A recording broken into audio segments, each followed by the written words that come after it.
আজকে রান্না করেছি সেসব একটু দেখাতে চাইছি। এখানে হচ্ছে তিতে চচ্চড়ি করেছি যেরকমভাবে করি।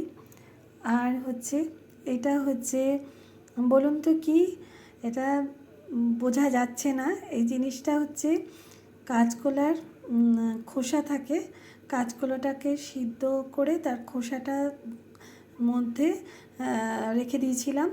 ওটা সাথে রসুন আর লঙ্কা মিক্সিতে পেস্ট করে নিয়েছি। তারপর তেলের মধ্যে কালো জিরা ফোড়ন দিয়ে কাঁচকলার যে পেস্টটা দিয়েছিলাম আর একটু জল দিয়ে দিয়েছিলাম।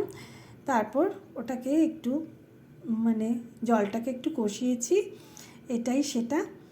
এটা খেতে খুব ভালো লাগে এবং আপনারা যদি গরম ভাতে এটা খেতে পারেন তো খুব ভালো লাগবে। আর যারা একটু ঝাল বেশি খায় তারা তো এই মাখাটা একটু ঝাল করে করলে তো আরও ভালো লাগবে। তো এইটা করা হয়েছে। আর হয়েছে আলু পোস্ত। আলু পোস্ত তো যেরকম হয় আলু পোস্ত করেছি, একটু মাখা মাখা করেছি এই যা।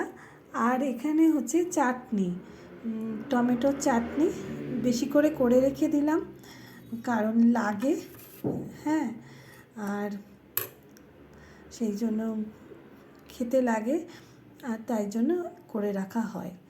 তো আজকে এই আইটেমগুলো দেখানো হলো।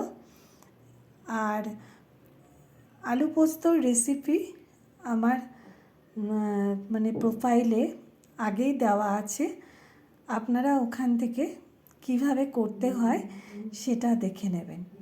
ওকে, আজকের মতো এইটুকু, আসছি, বাই বাই।